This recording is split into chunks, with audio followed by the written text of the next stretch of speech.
हम यहाँ पर जीरो होकर के आते हैं और डबल जीरो होकर के जाते हैं। ये बिल्कुल सच्ची बात बता रहा हूँ आपको। तो आज माँ नर्मदा जी के दर्शन कराने के लिए हमारे हिरेश भाई और वीरेंद्र जी मिस्त्री जब गए तो मैं कार में ऐसे ही चर्चा करने लगा। तब पता चला वो उनके पिताजी थे जो तुलसी की माला पहना करके गए थे, और अब वो सूक्ष्म शरीर से तो कथा में है, लेकिन स्थूल शरीर से अब उनका शरीर नहीं है। जिसकी कृति, जिसकी भावना कथा के मंच पर याद आए और दूसरे दिन उसके परिवार का कोई सदस्य, चाहे उनकी माँ या वो स्वयं, वो पूर्ण कर दें, तो हमारा ऐसा मानना है। हमने केवल इसीलिए आदरणीय सरला जी और बसंत कुमार जी की याद पहले दिन भी की थी और किसी प्रसंग में संयोग से कल कर दी। और योजना बना के हम कुछ नहीं करते, ना योजना बना के कथा करते हैं, ना किसी का नाम लेते हैं। हमें नाम भी याद नहीं रहता। और कल तो देखिए नाम ही भूल गया मैं। रोज पर्ची आती है मेरे पास, कल मैं नाम ही भूल गया। आज भी नाम भूल गया हूँ। आदरणीय संजय जी जो इस कथा के बड़े सुंदर सेतु हैं, और आदरणीय नीलम जी, ये लोग हमारे बहुत निजी हैं और लगभग साल भर हम लोग किसी न किसी रूप में, चाहे भाव से चाहे संदेश से, एक दूसरे से जुड़े रहते हैं और स्मृति करते रहते हैं। तो जब यहाँ इतने वर्षों से आ रहे हैं तो ना जाने कितने चेहरे ऐसे हैं जिनसे हमारा आँख का परिचय हो गया है। तो उनके सामने ये कुछ ऐसी बातें कही जाती हैं कि जब कोई प्रत्यक्ष होता है तो आपको दिखाई देता है, जब वो अप्रत्यक्ष हो जाता है तो होता है, दिखाई नहीं देता है। यत्र यत्र रघुनाथ कीर्तनम तत्र तत्र कृतमस्तकांजलिम बाष्पवार्य परिपूर्ण लोचनम मारुतिम नमत राक्ष शांतकम। जहाँ जहाँ भगवान की कथा होती है वहाँ वहाँ हनुमान जी महाराज हाथ जोड़ करके भगवान की कथा को सुनते हैं, और सबसे नीचे खड़े होकर के, सबसे नीचे जहां श्रोता लोग बैठने में संकोच करते हैं वहां पर वो खड़े रहते हैं। क्योंकि जो सबसे नीचे रहेगा, जो सबसे नीचे रहेगा वो ऊपर वाली वस्तु गिर करके सबसे पहले नीचे जाती है, उसको मिलती है। जैसे गंगा की धारा जब गिरी तो सबसे पहले शंकर जी ने अपनी जटाओं में 2 बार शंकर जी ने अपनी जटा को खोला, एक बार बाएं से दाएं घुमाया और एक बार दाएं से बाएं घुमाया, और जटा में शंकर जी ने उस गंगा की धारा को एकत्र कर लिया। जिन चरणों से निकली सुरसरी शंकर जटा समारी, सोई चरण केवट धर लीनो। ये है जो सबसे नीचे केवट है, उसको बोई वाली गंगा का स्पर्श मिल गया, जिसको शंकर जी ने अपने सिर पर धारण किया था। ये भक्तों की महिमा है। भगवान भक्तों से है और भक्त भगवान से है, दोनों एक दूसरे के पूरक हैं। जैसे कथा चल रही है यहाँ पर, लोक वेद मुद मंजुल कूला। लोक और वेद को मिलाया जाए तो 2 किनारे बन जाते हैं, और बीच में भगवान के चरित्र की बहुत सुंदर धारा चलती है। तो आइए हम आपको उसी विषय में प्रवेश कराते हैं। आज हमारे पास एक प्रश्न आया लिख करके कि भगवान श्री राम ने सीता जी का परित्याग कर दिया किसी व्यक्ति के कहने पर। एक सामान्य व्यक्ति जो अयोध्या का नागरिक था, उसके कहने पर भगवान श्री राम ने अपनी भार्या श्री सीता जी का परित्याग कर दिया। ये भगवान को नहीं करना चाहिए। भगवान को क्या करना चाहिए और भगवान को क्या नहीं करना चाहिए, इसकी जिम्मेदारी हम लोग ना लें तो ज्यादा अच्छा है। उसका कारण क्या है? ये सारी सृष्टि जो है, जो चला रहा है, हमारी श्वास प्रति श्वास चला रहा है, हम उनको एक साधारण मनुष्य की तरह देख करके उनके चरित्र की जब व्याख्या करने लग जाते हैं तो भगवान में भी दोष दिखाई देने लग जाते हैं। आप भगवान के कार्य में दोष देख करके श्री सीता जी के प्रति अपनी सिंपैथी बता रहे हैं, अपना पक्षपात सीता जी के प्रति बता रहे हैं। हम आपके ऊपर ये आरोप और आक्षेप नहीं लगा रहे हैं, ध्यान रखिएगा। पूरी कथा ध्यान से सुनिएगा, आपको समझ में आ जाएगी बात। भगवान राम ने एक व्यक्ति के कहने पर सीता जी का परित्याग कर दिया, ऐसा आप मानते हैं। यदि आप उनको मनुष्य मानते हैं तो आप मनुष्य के रूप में ये भी तो सुनिए कि एक ही व्यक्ति के कहने पर भगवान बन चले गए, और वैसा भी तो नहीं करना चाहिए था। एक व्यक्ति के कहने पर अपनी पत्नी का परित्याग भी नहीं करना चाहिए, और एक व्यक्ति के कहने पर वनवास भी नहीं जाना चाहिए। वो कह देते गुरु जी के सामने हमारे पिताजी ने प्रतिज्ञा ली है, अब जो गुरु के सामने जो प्रतिज्ञा ले ली गई है, कल मेरा युवराज के रूप में राज्याभिषेक होगा तो मैं उसका अधिकारी हूं, मैं उसका अधिकारी हूं। अब वहां तो राज्याभिषेक होना था। आज ही संयोग से आदरणीय संजय जी से चल रही थी, मेरा राज्याभिषेक तो हो चुका था, उनका तो होना बाकी था, और हमारा राज्याभिषेक हो चुका था। उनको भी निकाल दिया गया, हमको भी निकाल दिया गया। दोनों अयोध्या से ही निकाले गए, हम भी अयोध्या से निकाले गए और वो भी अयोध्या से निकाले गए। लेकिन ध्यान रखिएगा, दोनों ने राम राज्य बना दिया। राम राज्य समाज में बने या ना बने, राम राज्य आपके हृदय में बन जाए, आपके जीवन में बन जाए। आप रामचरितमानस को, वाल्मीकि रामायण को, यद्यपि ये भी बता दें आपको, ये धोबी के कहने पर सीता जी का परित्याग किया गया, ये तुलसीकृत रामायण में नहीं है, ये वाल्मीकि रामायण में है। गोस्वामी तुलसीदास जी की भावना के इतना प्रतिकूल था ये प्रसंग कि गोस्वामी तुलसीदास जी महाराज ने लिखना भी पसंद नहीं किया। तो जिन्होंने प्रश्न किया, हम उनके प्रति बहुत सहानुभूति रखते हैं। क्यों? यहां तक तो सहानुभूति रखते हैं कि उनको कष्ट हुआ, लेकिन कष्ट के बाद गोस्वामी तुलसीदास जी महाराज ने अपने रामचरितमानस में दो प्रसंगों को छुआ भी नहीं लिया।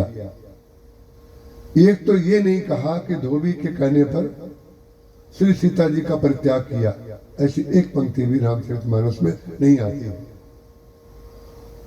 और एक प्रसंग वो नहीं लिया, यह भाव राज्य है, ध्यान रखिएगा।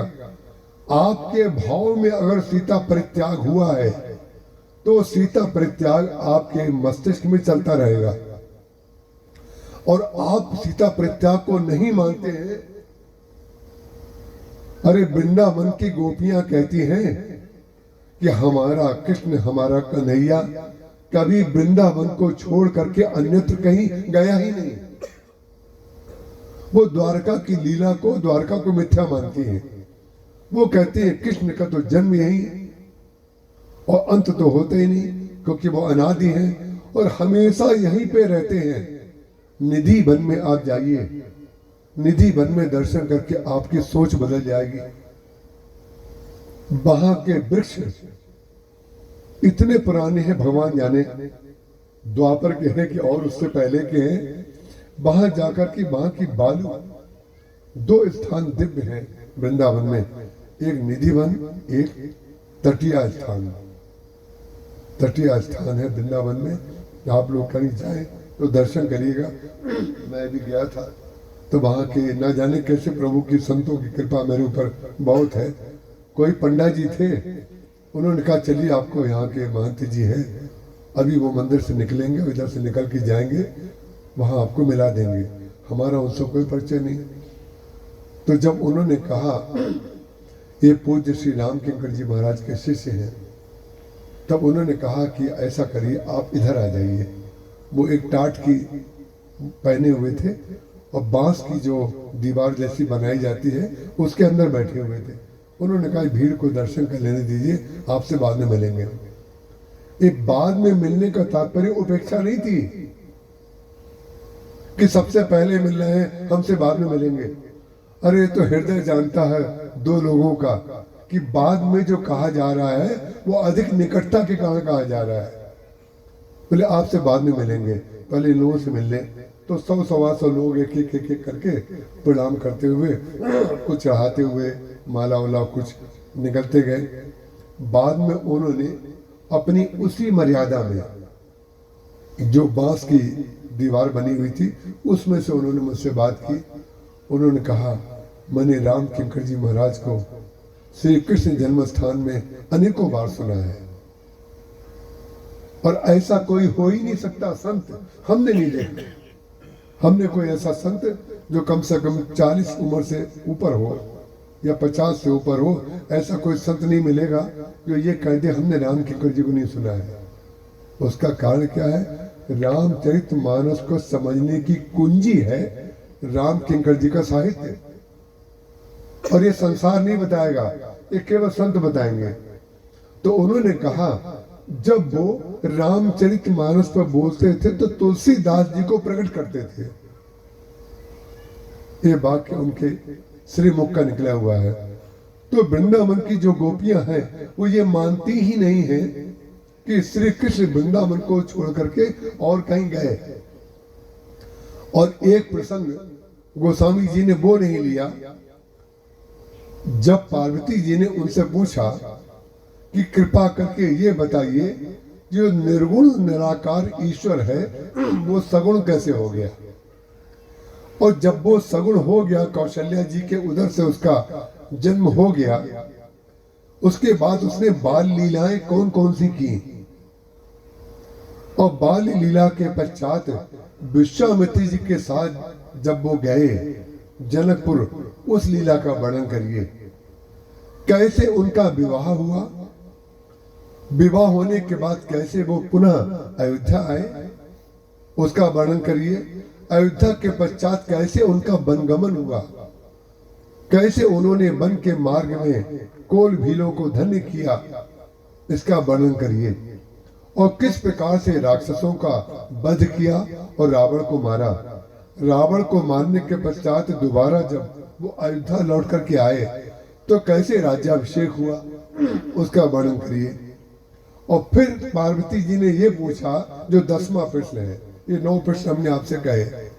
10वां प्रश्न उन्होंने कहा कि भगवान अपने लोक को पुनर्गमन कैसे करते हैं, अयोध्या को छोड़ करके साकेत को किस तरीके से गए, आप ये भी बताइए।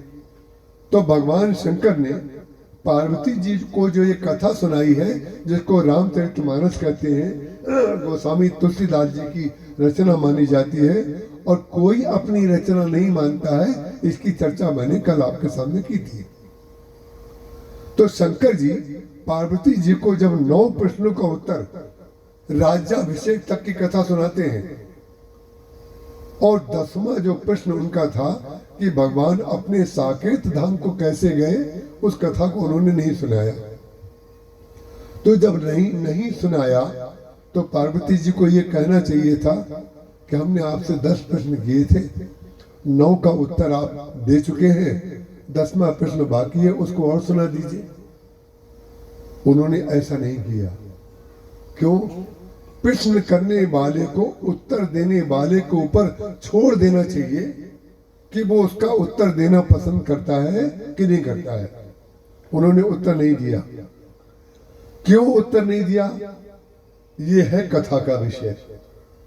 जो भगवान ने लीला की और जो भगवान ने कहा वो सब ग्रंथों में लिखा है, और जो भगवान ने लीला की उसका आज अर्थ किस रूप में समझाया जाए और लोगों को समझ में आएगा, वो कथा के माध्यम से कहलाया जाता है।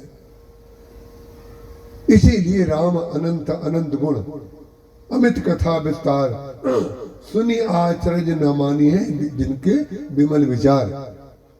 जब कोई कथा करने वाला संत कथा करता है तो ये भूल करके मत मानिएगा कि वो कथा कर रहा है। उसमें से जो भाग आपको ऐसा लगे ये भाग हमें भगवान से जोड़ रहा है, उतना भाग ले जाइए, पर्याप्त है। और बाकी जितनी बातें हों उनको छोड़ दीजिए, क्योंकि जो सबसे महंगी वस्तु होती है वो सबसे छोटी होती है। आप हीरे के अंगूठे लेने जाइए, उसमें हीरा सबसे छोटा होगा, अंगूठी उससे बड़ी होगी, अंगूठी का डिब्बा उससे बड़ा होगा, और डिब्बे का थैला उससे बड़ा होगा। होगा कि नहीं होगा? लेकिन आप पहले थैला घर पे छोड़ेंगे, फिर डिब्बा छोड़ेंगे, अंगूठी पहनेंगे और दूसरों को जो दिखाएंगे। कुछ लोगों को मैंने देखा है, अरे बड़े बड़े दिग्गजों के बीच में रहे महाराज, वो अंगूठी दिव्य पहने रहेंगे हीरे की, तो ऐसे ढंग से हाथ चलाते हैं या चलाती हैं कि जिससे दूसरे लोग कम से कम ये तो देख लें कि कल नीलम पहना था, आज हीरा पहना है। और जो कान में पहना हुआ है उसको मुड़ मुड़ करके कभी इधर वालों को कभी इधर वालों को। उसका कारण क्या है? अगर मुड़ेंगे नहीं तो वो जो रिफ्लेक्शन है हीरे के ऊपर लाइट का, वो रिफ्लेक्शन ही तो बताता है। आपको मुंह से थोड़ी कहना पड़ता है हमने हीरा पहना है। अरे हीरे में वो तत्व होता है कि जो आपको बता देगा। एक हीरे के व्यापारी थे, महाराज जी वहां प्रवचन करते थे लखनऊ में। तो महाराज जी के शिष्य थे, पूरा परिवार भोजन के बाद रात में महाराज जी के पास बैठता था, और जिसको गप सड़ा के कहते हैं ना, सब बातें होती थी।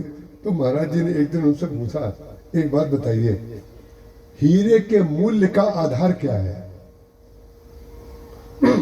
सारी चीजें जो होती हैं उसका मूल्य का कोई आधार है, और उसका आधार लगभग सभी प्रांतों में थोड़ा बहुत अंतर होता है, लेकिन एक जैसा होता है। महाराज जी ने कहा हीरे का मूल्य का आधार क्या है? तो आप हंसना चाहें तो हंस लीजिएगा, हमने नाम इसलिए नहीं बताया कि किसने बोला, लेकिन उन्होंने उत्तर जो दिया वो हीरा खरीदने वालों के लिए बड़ा डिप्रेस शब्द है। उन्होंने कहा, महाराज जी अब आपसे क्या छिपाएं, क्योंकि गुरुजी पूछ रहे हैं, उत्तर तो सही दोगे। उन्होंने कहा अब आपसे क्या छिपाएं, हीरा खरीदने वाला जितना बड़ा मूर्ख होगा दाम उतना ही ज्यादा होगा। आप सोचिए जरा, बोले हीरे के दाम का कोई अर्थ ही नहीं है, जितना खरीदने वाला बड़ा मूर्ख है उतनी दाम ज्यादा।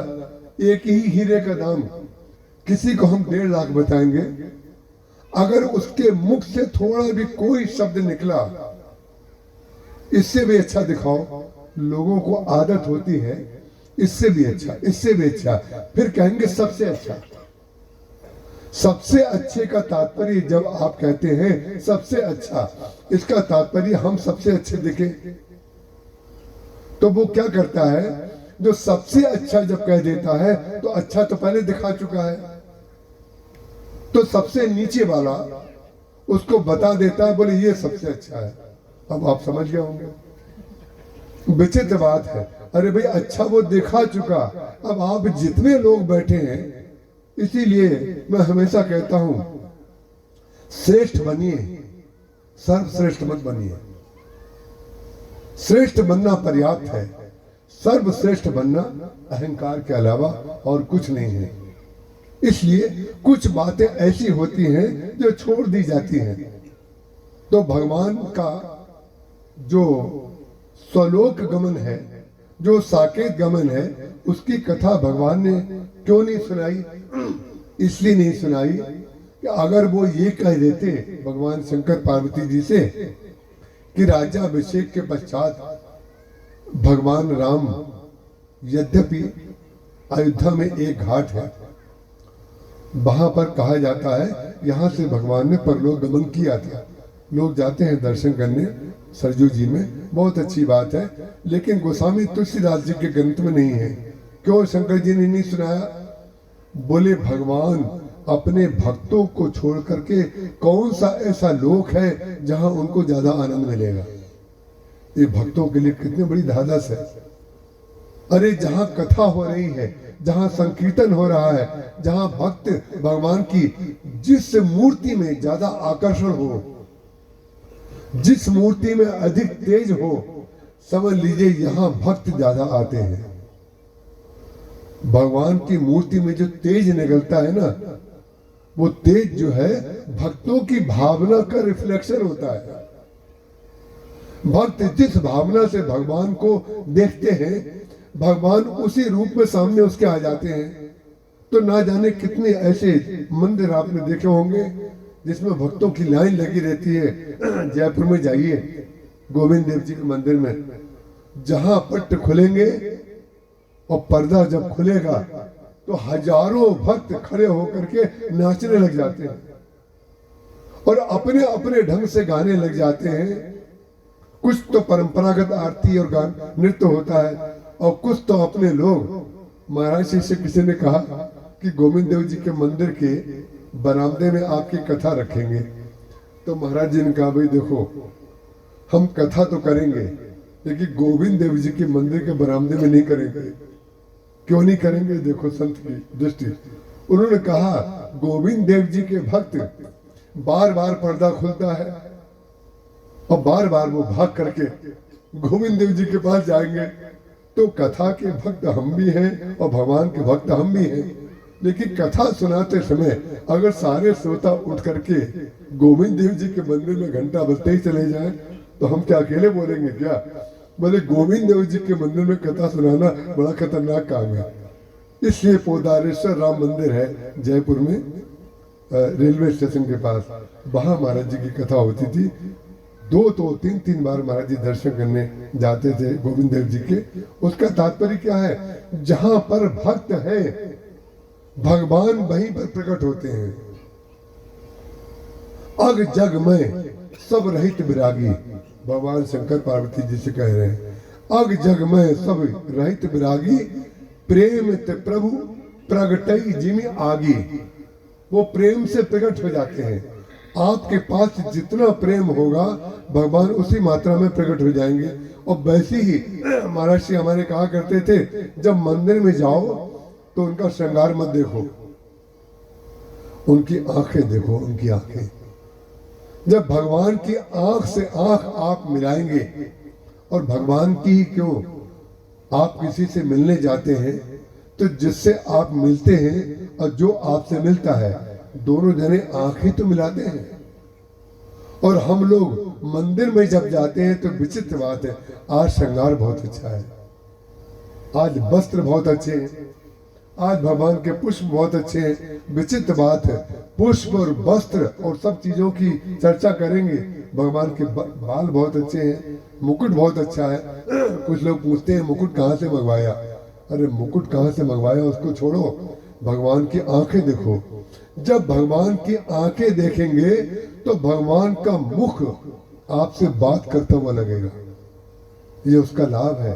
ये संत लोग जो शोध करते हैं वो अपने अनुभव जब बताते हैं, वही संतों का जो अनुभव है वही कथा बन जाता है।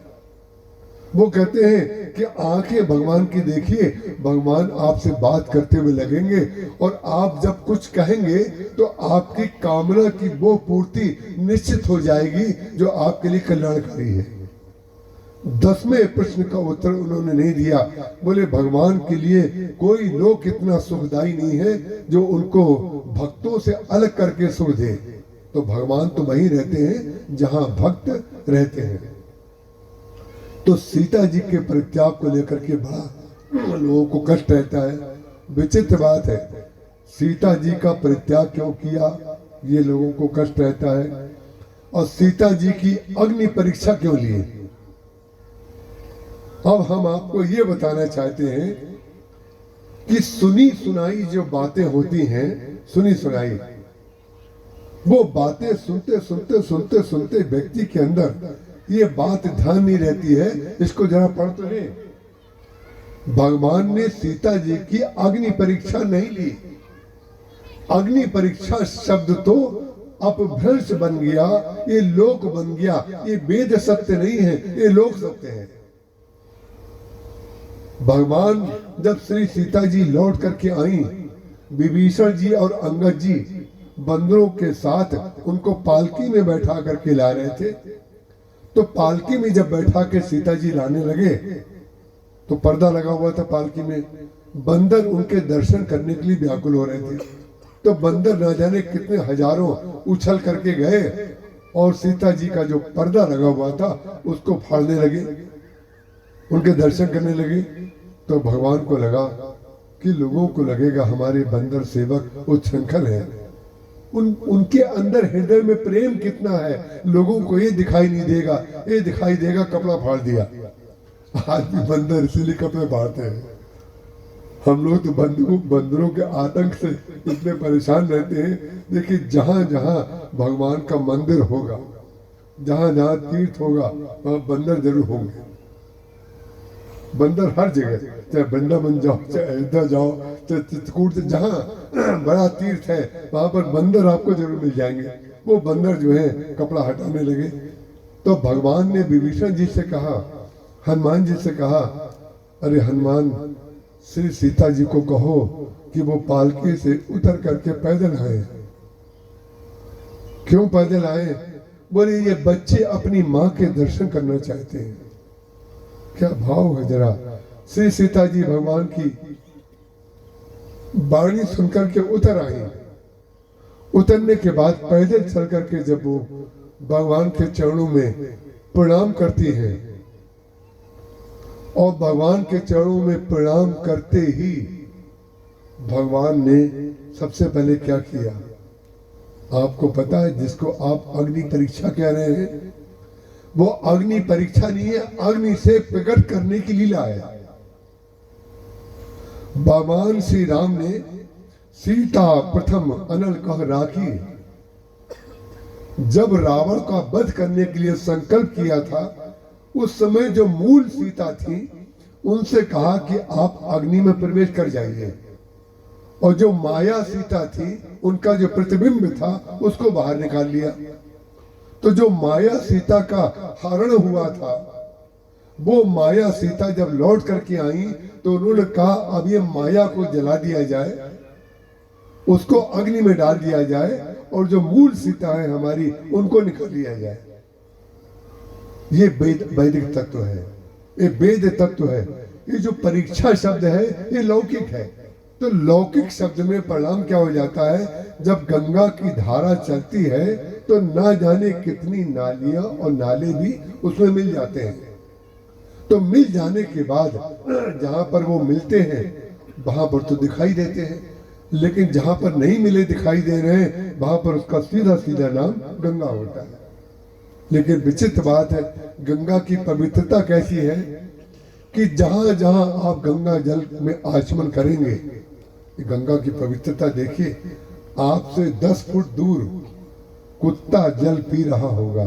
हमने खुद किया है, अनुभव किया है, और लगभग जब जब गंगा तट पे जाते हैं तो देखते हैं शाम के समय कुत्ते जो हैं लगभग 6 बजे, पौने 6, 5:30 बजे के करीब कई कुत्ते घूमते रहते हैं, और शाम के समय उनको जल पीना होता है। ये उनकी प्रकृति है।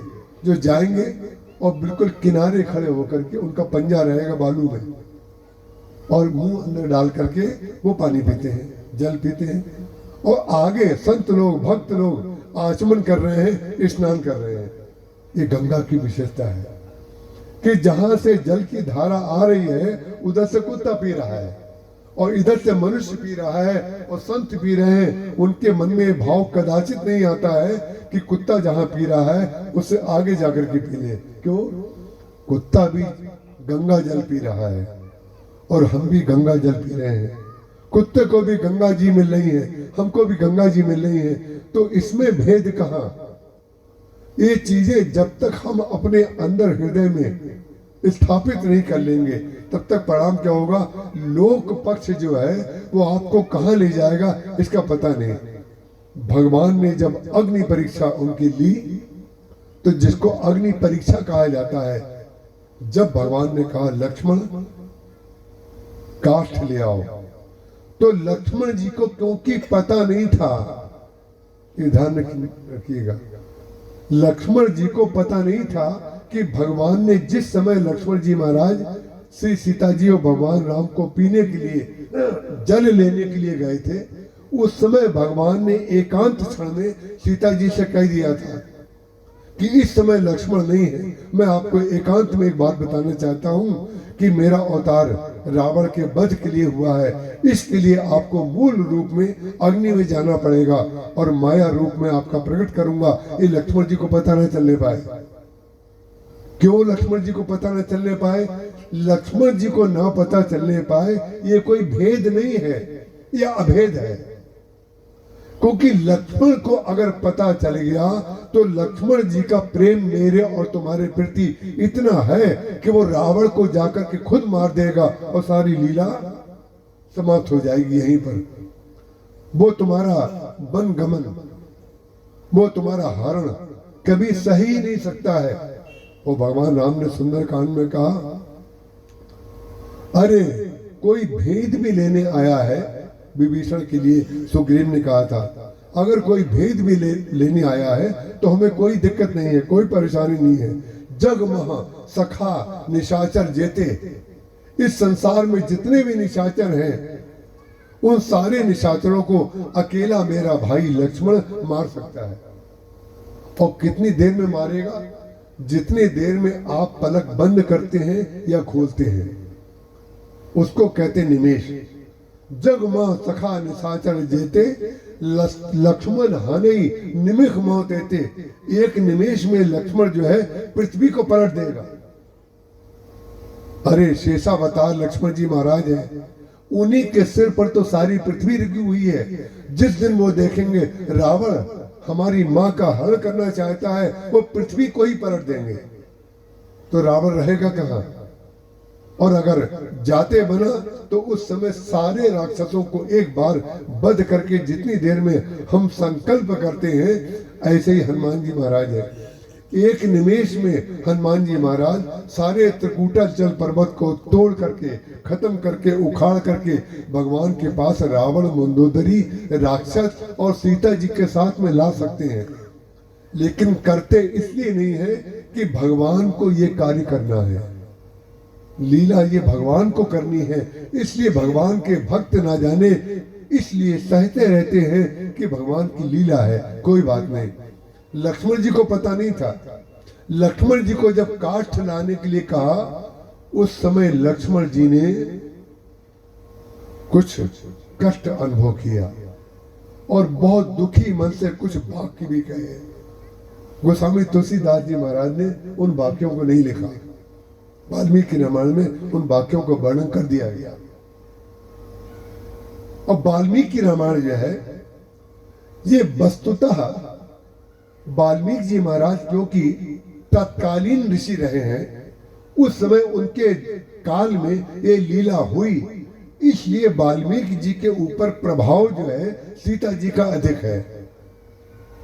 और गोस्वामी तुलसीदास जी महाराज जो है बहुत काल के बाद संत हैं, इसलिए उनके ऊपर प्रभाव तत्व रूप में भगवान राम का अधिक है। लेकिन ये ध्यान रखिएगा, वाल्मीकि रामायण और तुलसी रामायण की मूल भावना में एक रत्ती भर का अंतर नहीं है। गिरा अर्थ जल बीच सम, कहियत भिन्न न भिन्न, बंदौ सीता राम पद, जिन्हि परम प्रिय खिन्न। श्री सीता जी के चरणों में और भगवान के चरणों में, श्री कृष्ण के चरणों में और राधा जी के चरणों में जो चिन्ह बने हुए हैं, वो बाएं चरण में जो राधा जी का चिन्ह है, वही दाएं चरण में श्री कृष्ण का चिन्ह है। जो बाएं चरण में श्री सीता जी के चिन्ह है, वही भगवान के दाहिने चरण में चिन्ह है। दोनों का तात्पर्य केवल एक ही है। जैसे गिरा अर्थ जल बीच सम, जैसे जल में जब तरंगे होती हैं तो उसका नाम जल ना होकर के उसका नाम तरंग रख दिया जाता है, और तरंग जब समाप्त हो जाती है फिर वो जल हो जाता है। लेकिन तरंग और जल दोनों होते क्या है? बोले जल होते हैं। जल भी जल है, समुद्र भी जल है, तरंग भी जल है, ज्वार भी जल में ही आ रहा है, भाटा भी जल में ही आ रहा है। ज्वार का तात्पर्य होता है अनुकूलता और भाटा का तात्पर्य होता है प्रतिकूलता। यह समुद्र का जीवन का सत्य है कि जब व्यक्ति जीवन में होगा उसमें अनुकूलता भी होगी, उसमें प्रतिकूलता भी होगी। लेकिन जो प्रेमी है, कल हम आपसे एक बात कह रहे थे, प्रेम में ज्ञान की शिक्षा मत दीजिए और ज्ञानी को प्रेम का तात्पर्य मत बताइए। यद्यपि ज्ञान का फल प्रेम है, प्रेम का फल ज्ञान है, भक्ति का फल ज्ञान है और ज्ञान का फल भक्ति है। लेकिन फिर भी क्योंकि कक्षाएं जैसे अलग अलग घंटा बजता है तो टीचर एक निकल करके दूसरे कक्षा में चला जाता है और दूसरा टीचर आ जाता है। इसका तात्पर्य क्या है? जब गणित पढ़ाई जा रही है उस समय साहित्य मत पढ़ाइए, क्योंकि आपको गणित पढ़ाने के लिए भेजा गया है। इसी प्रकार से ज्ञानियों की कक्षा में और भक्तों की कक्षा में अलग अलग बातें की जाती हैं। महाराज जी राम किंकर जी कहा करते थे, जब वृंदावन में वो रहते थे, उड़िया बाबा जी और हरि बाबा जी, आनंदमयी माँ, पूज्य अखंडानंद जी महाराज, इनके जब सत्संग होते थे तो वो बताते थे महाराज जी कि उड़िया बाबा जी महाराज परम भक्त और हरि बाबा जी महाराज बिल्कुल वेदांती, लेकिन दोनों में मित्रता इतनी अधिक थी कि दोनों एक दूसरे की इच्छा की पूर्ति के लिए कार्य करते थे। हरि बाबा जी को रासलीला देखने का बहुत प्रेम था, रासलीला का आयोजन भी वो करते थे।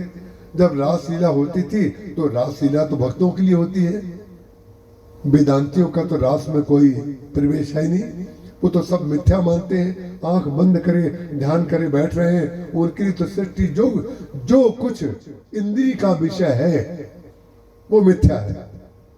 चाहे ईश्वर भी आया हुआ है, इंद्रिय से अगर वो दिख रहा है, उसको सुना जा सकता है, तो ज्ञानी कहेगा ये सब मिथ्या है। मूल आत्मा जो है वही सत्य है। लेकिन विचित्र बात है, लोक वेद मुद मंजिल कूला।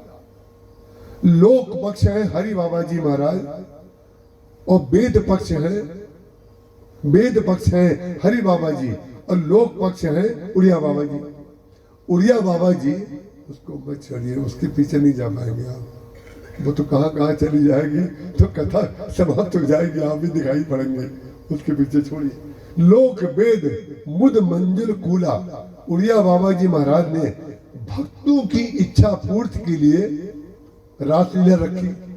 जब हरि बाबा जी के कमरे में सूचना जाती थी, आपने पुराने लोगों को पता होगा, पहले रासलीला प्रातः काल 4 बजे होती थी ब्रह्म मुहूर्त में, और 6 बजे तक या 7 बजे तक लीला चलती थी। आजकल रात में होती है, पहले प्रातः काल होती थी।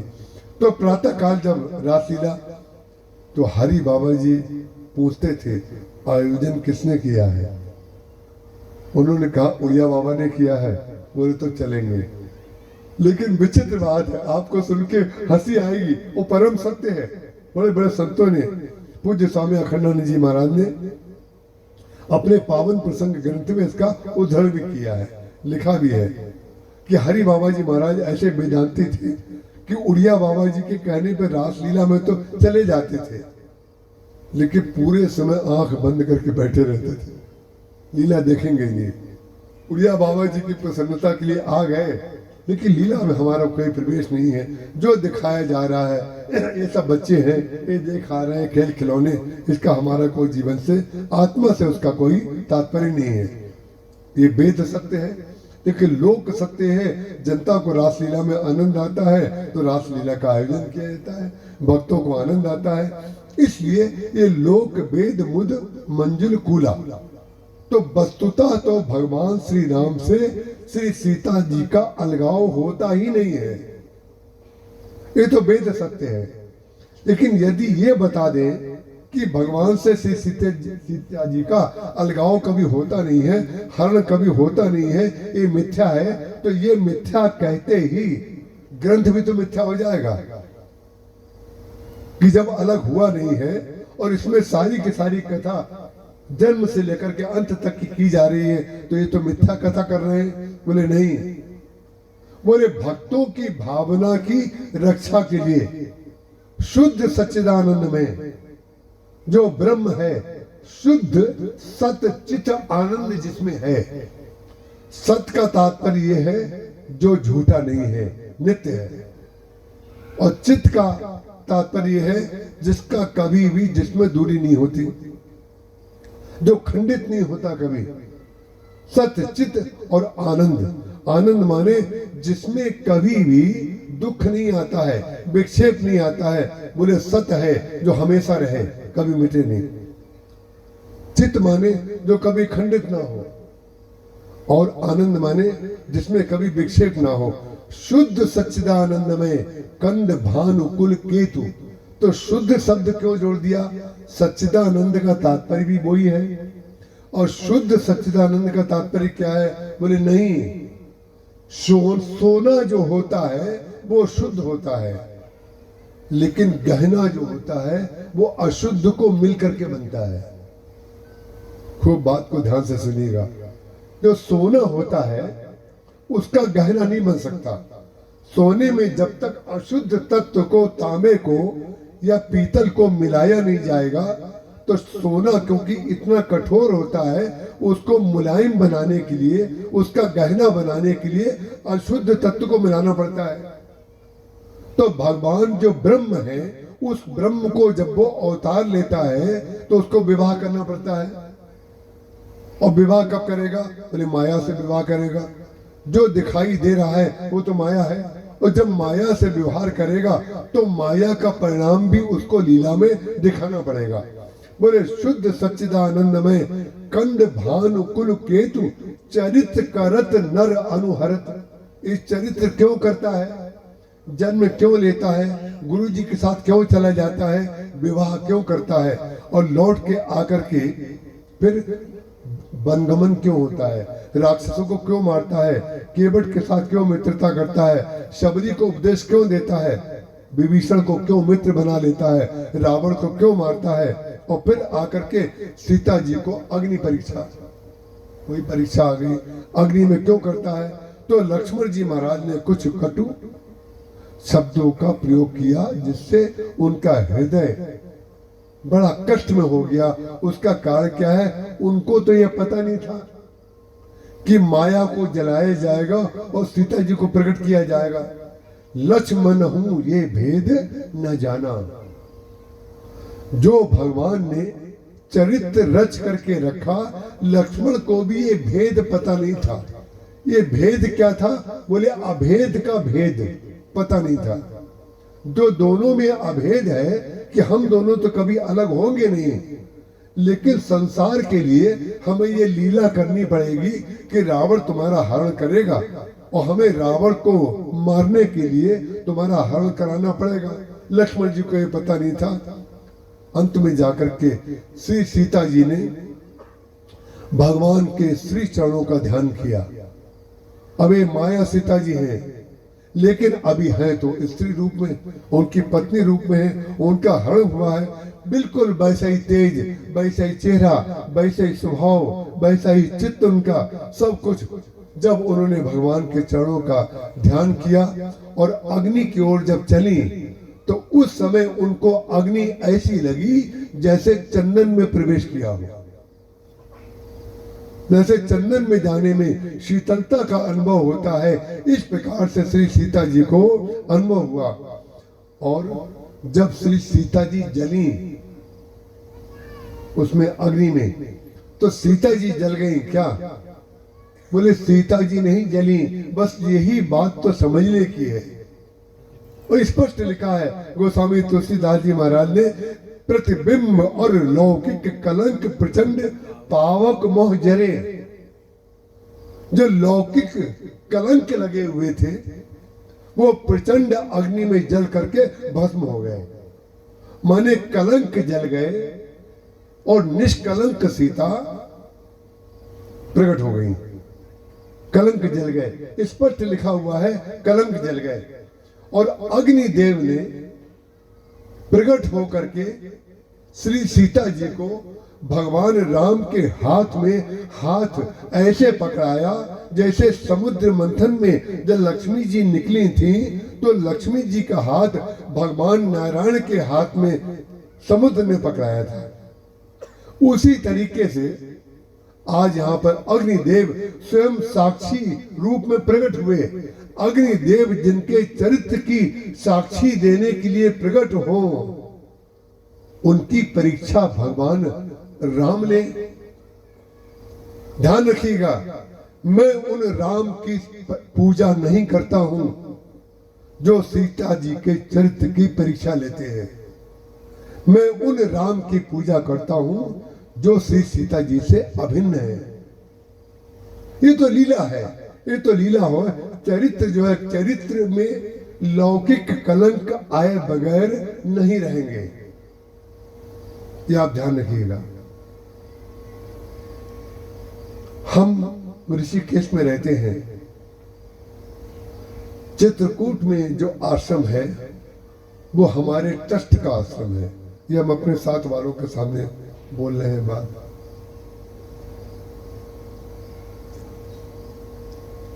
भावुक लोगों को सुनकर का दिल फट जाएगा उनका कि हम अपने ट्रस्ट की एक कप चाय भी नहीं पीते हैं। हम जितने दिन बाहर रहते हैं हम छांट छांट के देखते रहते हैं। कुछ लोग हमारे अकाउंट में पैसे डाल देते हैं। अभी हमने कार्यक्रम किया, कुछ लोगों ने वहां जाके दिया, कुछ लोगों ने ट्रस्ट को दिया, आदि आदि जैसे भी हुआ। कुछ लोगों ने हमें डायरेक्ट दे दिया और कहा हम तो केवल आपको जानते हैं। तो हमने डायरेक्ट इनडायरेक्ट अपने निजी साथियों को अपने पासबुक का उस तारीख से लेके उस तारीख का अकाउंट्स का डिटेल हंसी हंसी में दिखा दिया। क्यों दिखा दिया? ताकि मन में कहीं किसी के ये ना रहे कि हमने शताब्दी समारोह का कोई पैसा खा लिया।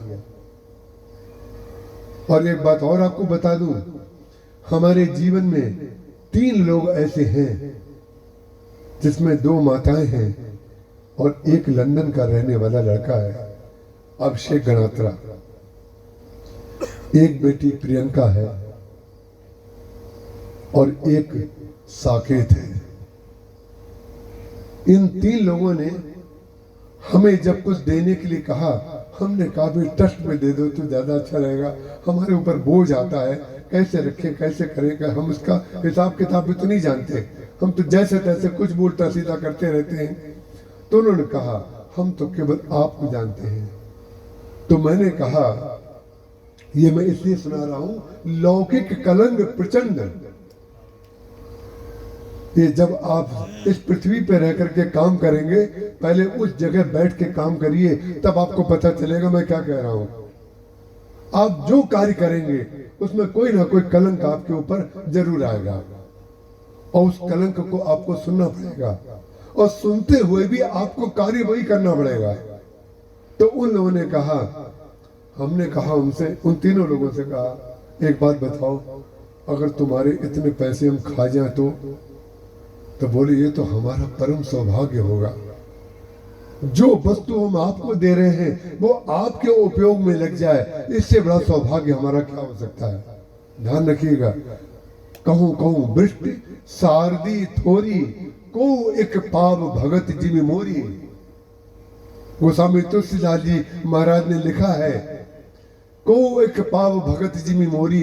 कोई एक भक्त ऐसा होता है जो विश्वास की उस सीमा पर बैठा रहता है। बोले आपको देने के बाद भी अगर हम ये चिंता करें कि आप ना खा जाएं, तो इससे बड़ा दुर्भाग्य हमारा क्या है। क्या ट्रस्ट के ट्रस्टी जो है वो आपसे ज्यादा अच्छे हो सकते हैं क्या?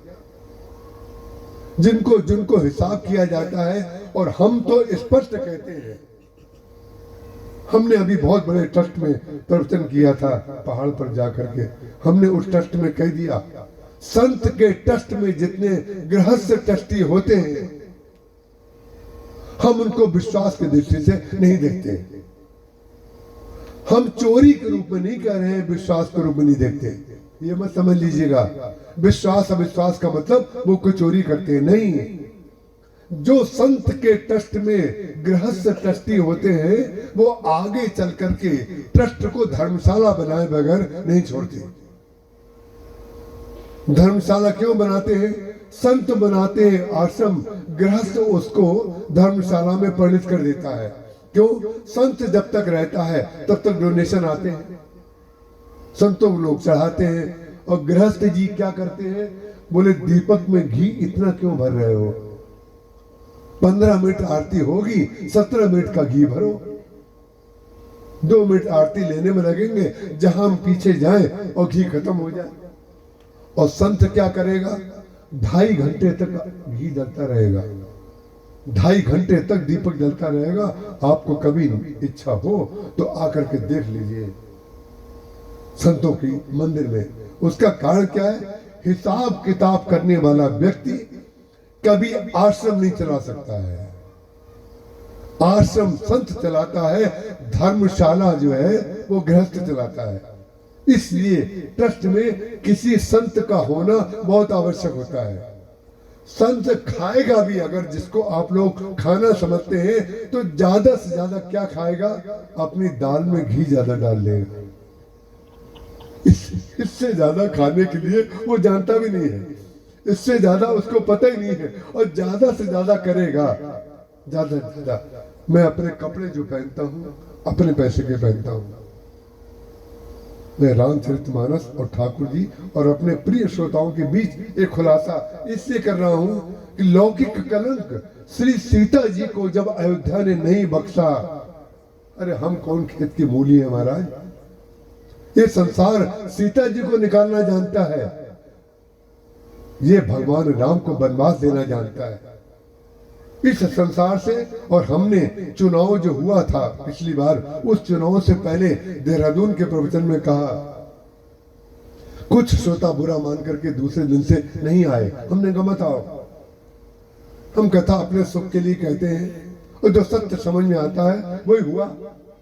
हमने कहा जनता का कोई ईश्वर नहीं होता, जनता का कोई धर्म नहीं होता, जनता का कोई गुरु नहीं होता है। जनता का स्वार्थ ही ईश्वर होता है, स्वार्थ ही धर्म होता है, स्वार्थ ही गुरु होता है।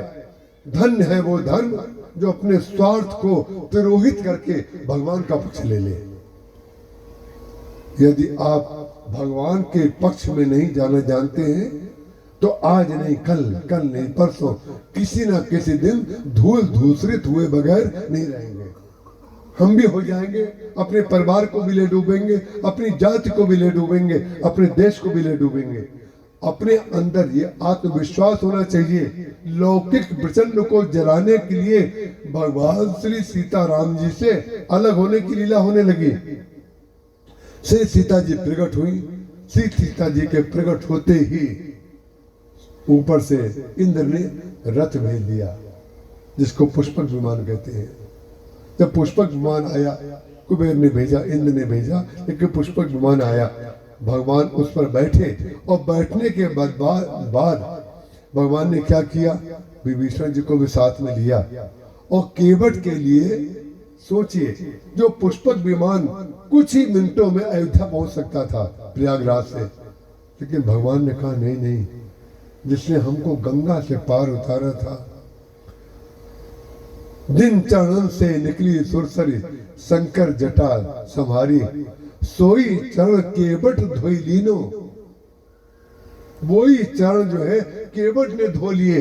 भगवान की ये लोक वृत्ति और वेद वृत्ति है, इतने ज्यादा दुर्लभ होते हुए भी कितने सुलभ हो गए। उस समय उनको भरत को सूचना देने के लिए भगवान राम ने हनुमान जी से कहा कि अब देखिए, गोस्वामी तुलसीदास जी महाराज और वाल्मीकि जी यहाँ पर भी भेज।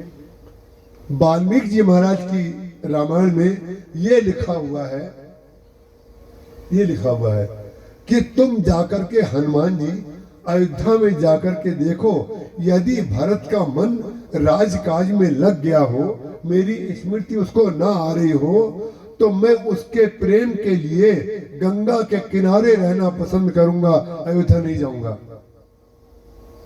ये वाल्मीकि जी के राम बोल रहे हैं। और तुलसीदास जी के राम क्या कहते हैं? हनुमान जी से कहते हैं कि भरत को हमारी सुधि दिला दो जाकर के, कहीं हमें केवट से मिलने में, और श्री सीता जी जितनी देर पूजन करेंगी गंगा जी का, उतनी देर में कहीं भरत प्राणों का परित्याग ना कर दे। जिन राम को प्राणों के परित्याग की चिंता है वो तुलसीदास जी के राम हैं। और जो ये सोच रहे हैं कि राजा की दृष्टि से यदि उसका मन लग गया है अयोध्या में राजकाज चलाने में, हमारा उद्देश्य तो जो अयोध्या की जनता है, जो लोग हैं, उनकी सुख सुविधा है, चाहे हम करें चाहे भरत करें, बात एक ही है। तो तुम जाकर के देख लो। दोनों में भावनात्मक अंतर कितना हो गया। एक में लोक पक्ष हो गया और एक में वेद पक्ष हो गया, एक में प्रेम हो गया और एक में ज्ञान हो गया। ज्ञान तो यही है, किसी का मन बदल सकता है। आज अनुकूलता है तो कुछ बोल रहा है, कल कुछ दूसरी बात होगी, बदल सकता है। लेकिन यदि आपके अंदर रामत्व है और आपने सत्संग किया है, आपने जप किया है, तो ध्यान रखिएगा आपकी रक्षा भगवान करेंगे, आपको करने की चिंता नहीं है। उसका कारण क्या है? राम नाम के जप का जो प्रभाव है, आपको कहना नहीं पड़ेगा कि राम नाम के जप का प्रभाव हमें ये मिल जाए। सोचिए, अगर हम आपके सामने प्रमाण दिखाते हैं, अगर हम प्रवचन करने न आए होते और नर्मदा जी के दर्शन करना चाहते, तो ये बताइए कितना खर्चा हमारा होता और कितनी मुसीबतें उठा करके हम वहां तक पहुंचते। ना कुछ खाना मिलता, ना पानी मिलता, और सीधे किसी वाहन से बैठ करके फिर से लौट के जाते, क्योंकि राम नाम का आश्रय लिया हुआ है। इसलिए भगवान की इतनी महती कृपा है, नर्मदा जी की कृपा है, माँ की कृपा है कि उन्होंने अपनी गोद में लेकर के हमको दर्शन करा दिया। जिस गाड़ी का हमको नाम भी नहीं पता, उस गाड़ी का नाम हमने पूछा, भाई कौन सी गाड़ी में हम जा रहे हैं, उस व्यक्ति को गंगा जी ने, नर्मदा जी ने और रहने का स्थान दिया और अपने दर्शन कराए। तो जो सामने बैठा हुआ दवाई का फायदा बता रहा है, अरे भाई हमारी दवाई का कुछ लाभ आप भी उठा लीजिए, आप उस पर निर्भर हो जाइए और अपने आप को छोड़ दीजिए।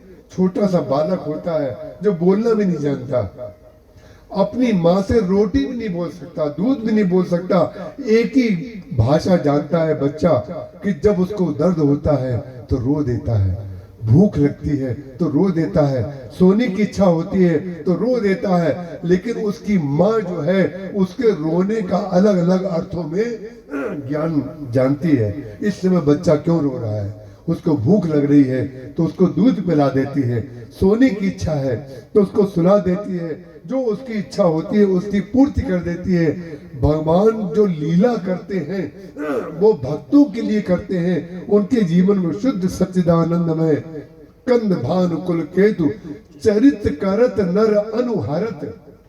चरित्र क्यों करते हैं ऐसा? बोले चरित्र करत नर अनुहरत संस्कृत सागर सेतु, ये सेतु बनाते हैं। भगवान ने अपने जीवन में अयोध्या और जनकपुर के बीच सेतु बनाया, ज्ञानी को और भक्त को जोड़ा, सीता जी को अपने आप से जोड़ा। सीता जी कहीं पैदा हुई, भगवान राम कहीं पैदा हुए, फिर लंका और अयोध्या के बीच में सेतु जोड़ा, क्योंकि विभीषण को भी तो जोड़ना था। अयोध्या में भी मंथरा हो सकती है और लंका में भी विभीषण हो सकता है, ये ध्यान रखिएगा। ये लोक पक्ष है, ये संसार है, इस संसार को आपको नीति के हिसाब से चलना पड़ेगा और भगवान के चरणों में प्रीति करनी पड़ेगी। और रामचरितमानस में लिखा हुआ है, नीति प्रीति राम पद नीति मग, प्रीति राम पद। और हम लोग करते क्या है, प्रीति करते हैं संसार से और नीति करते हैं भगवान से। नीति भगवान से कैसे करते हैं आपको तो पता ही है, नाम नहीं लेंगे। एक जगह गए, उन्होंने कहा आप पूजा कैसे करते हैं? अब कैसे करते हैं बताइए? हमने कहा भाई जैसे आप करते हैं वैसे। उनका टेंशन और था। बहुत देर बाद खुली पोल वो बोले नहीं आप भगवान को भोग क्या लगाते हैं? हमने कहा भगवान को तो भोग वही लगाते हैं जो आप भोजन करते हैं, लेकिन हम लोग को की प्रार्थना होती है, भक्त लोग बाद में जाते हैं तो प्रसाद की परंपरा है, हम लोग प्रसाद देते हैं, तो भगवान को भोग लगा के प्रसाद भक्तों को देते हैं। तो 2 किलो सुबह और 2 किलो शाम को प्रसाद मंगवा दीजिएगा। तो उन्होंने कहा कि कितने पीस आएंगे? कितने पीस? अरे जब बोल चुके किलो तो पीस क्यों बोल रहे हो? तो हमने अपने डब्बे के हिसाब से बता दिए कि इतने पीस मंगवा दीजिए। उनका भी पाला हमसे बड़ा था और हमारा भी पाला उनसे बड़ा था। दोनों को पता चल गया कि कौन कितना पहुंचा हुआ है। हमने पीस भी बता दिए, उसमें भी 4 किलो बनता था। तो उन्होंने 4 किलो के पीस की परिभाषा बोले तौल को छोड़ो, तौल को छोड़ो, हम तो गिनती आपकी पूरी कर देंगे। उन्होंने पेड़े मंगवाए मार्केट से और कढ़ाई में थोड़ा सा गरम किया, उसकी गुल्लियां बनाई। गुल्लियां मैंने इसलिए कहा कि गुल्ली शब्द सब लोग समझ जाते हैं, चाहे गुजरात हो, चाहे यूपी हो, चाहे उत्तराखंड हो, सब लोग गुल्ली तो समझी जाएंगे। छोटे छोटे पेड़े तोड़ करके उसको गोल गोल बनाया और हमारे पास प्लेट में आ गए। आपने जितने पीस कहे थे सब आ गए। हमने कहा छोटी छोटी गुल्ली कैसे ले आई? बोले आपके राम जी को खाने में असुविधा ना हो। वाह क्या नीति है महाराज, यह है संसार। इसमें आप कह रहे हैं कि भगवान का परित्याग क्यों किया सीता जी का? अरे यहाँ तो गुल्ली से शुरू होता है जीवन महाराज, गुल्लियों का हिसाब करना पड़ता है। बोले आपके भगवान को खाने में असुविधा ना हो। हमने कहा हमारे भगवान तो गुल्ला भी खा लेते हैं, तुम तो गुल्ली की बात कर रहे हो, हमारे भगवान तो पूरा बेसन के लड्डू चबा जाएंगे। लेकिन आपका बजट अगर यही है तो कोई बात नहीं। अरे भाई हम तो अलग अलग घाटों का पानी पीते रहते हैं, अलग अलग घाटों का पानी पीते हैं, अलग अलग तरह से लोग मिलते हैं। ध्यान रखिएगा भगवान ने सीता जी का परित्याग नहीं किया। हम आपको बताते हैं भगवान को लीला करनी पड़ी, क्योंकि चरित्र पर आरोप अगर लग जाएगा तो ध्यान रखिएगा आपको अयोध्या में रहना मुश्किल पड़ जाएगा। और आप राजा हैं, एक व्यक्ति ने आपके ऊपर आरोप लगाया है, आप उसको सत्य सिद्ध करके दिखाइए, नहीं तो सारी जनता तो जनता है, ये आपस में कानाफूसी करने लगेगी और कानाफूसी करके चरित्र के ऊपर आरोप लगाना शुरू कर देगी। तो भगवान ने श्री सीता जी को विदा कर दिया।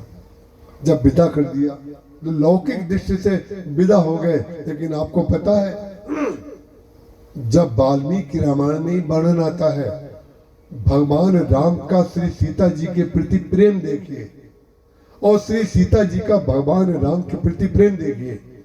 जब सीता जी का परित्याग हो गया तो वशिष्ठ जी महाराज से भगवान राम ने कहा हमें अश्वमेध यज्ञ करना है। तो उन्होंने कहा अश्वमेध यज्ञ करने के लिए तो पत्नी का होना साथ में राजा के आवश्यक है। को संकल्प जो लिया जाएगा सपत्नीक लिया जाएगा, इसलिए आप ऐसा करिए दूसरा विवाह कर लीजिए, क्योंकि उस समय उनके पिताजी की परंपरा थी, सूर्य वंश की परंपरा थी और उस समय का यही प्रचलन था कि दूसरा तीसरा चौथा विवाह किया जा सकता था। तो भगवान राम की उस निष्ठा को आप देखिए, सीता जी का परित्याग क्यों कर दिया?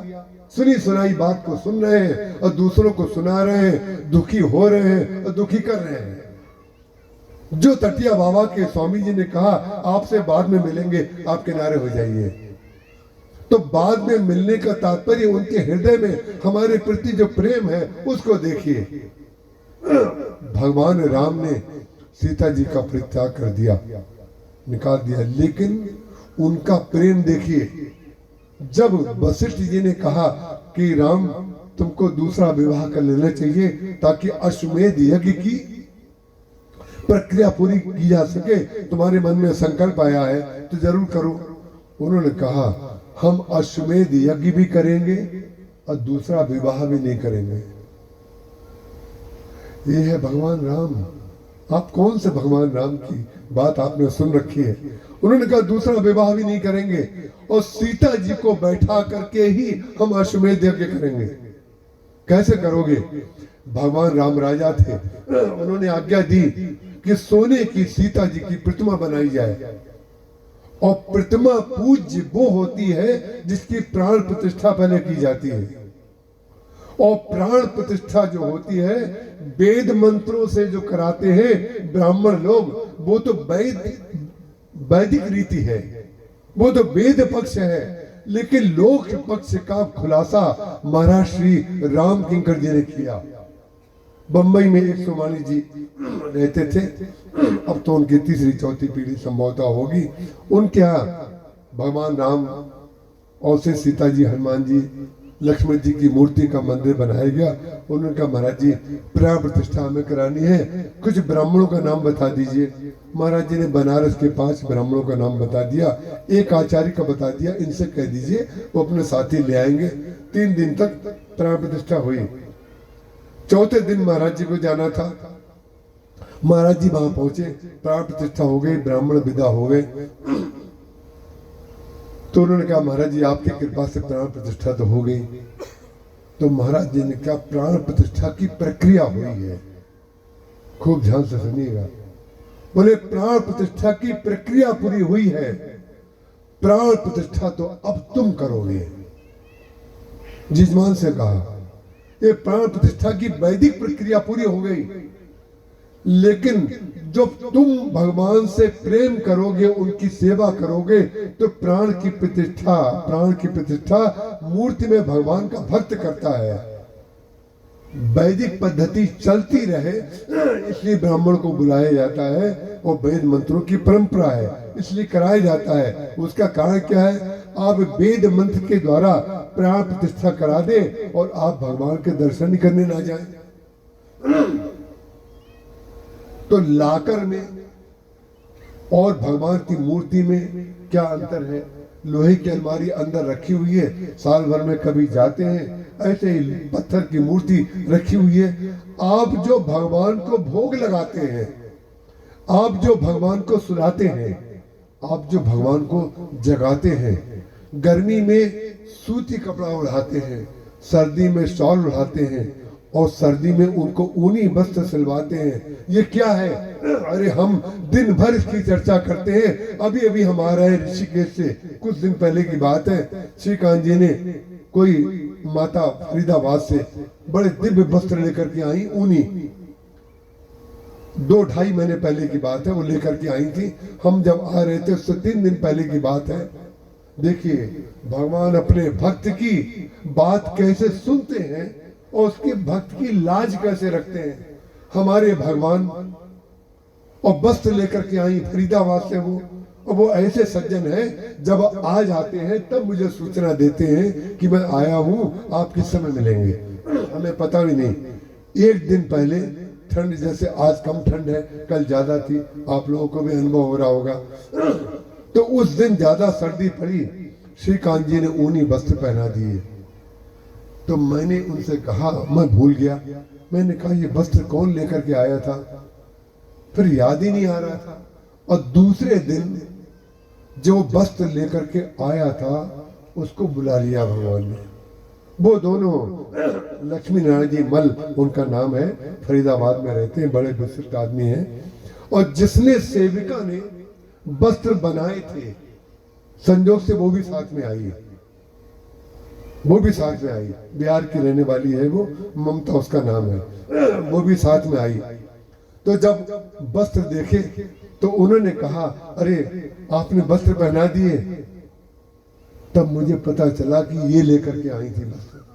मैंने कहा भगवान की कृपा देखो, हमें याद भी नहीं है कि अब सर्दी आ रही है, हम भगवान के वस्त्र निकाल लें, गरम रखे तो हुए सब, लेकिन भगवान ने अपने नए वस्त्र का प्रबंध 2 महीने पहले कर दिया था और हम भूल गए कि कौन ये वस्त्र लेकर के आया। भगवान ने उसको प्रकट कर दिया।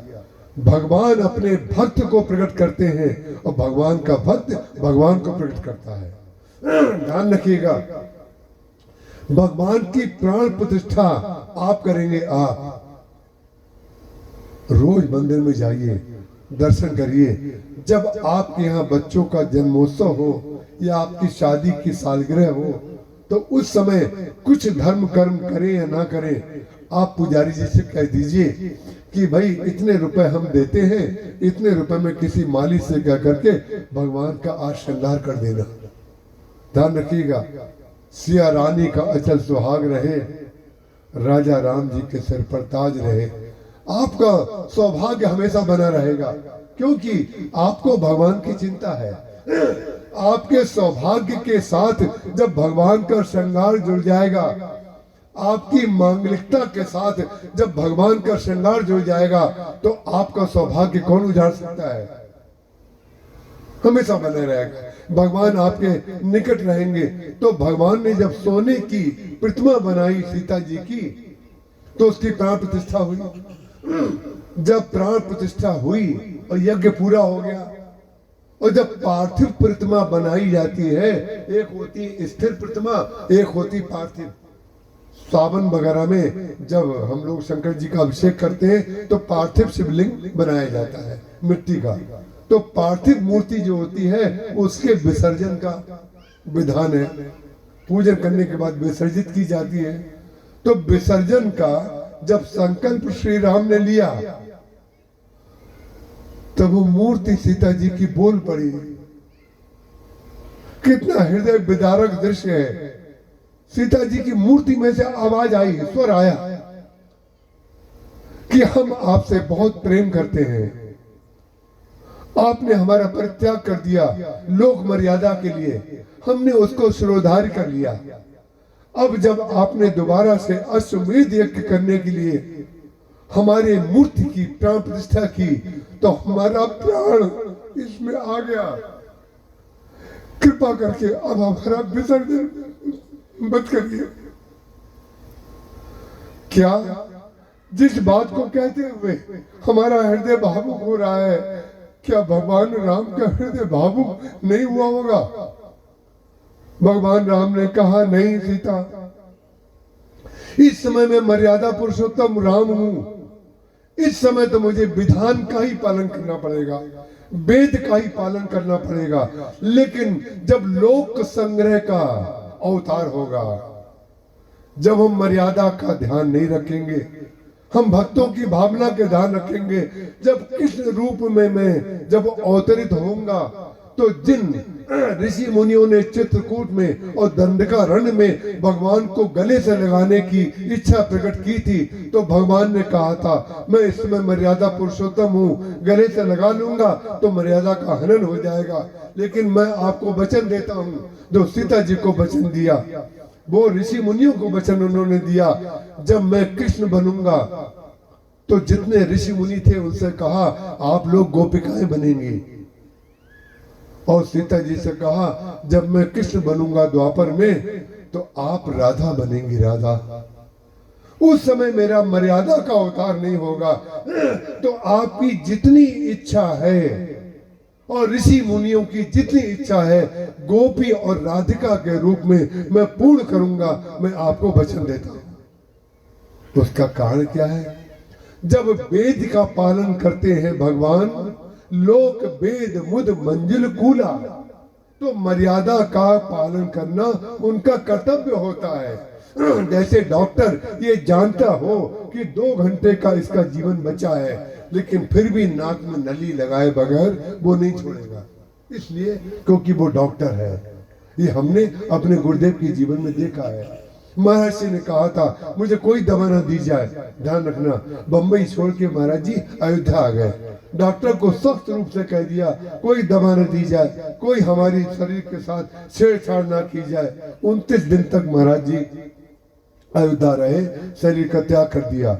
उसका कारण क्या है? लेकिन डॉक्टर जब महर्षि को होश नहीं रहा, तो डॉक्टर साहब ने आकर के नली डाल दी।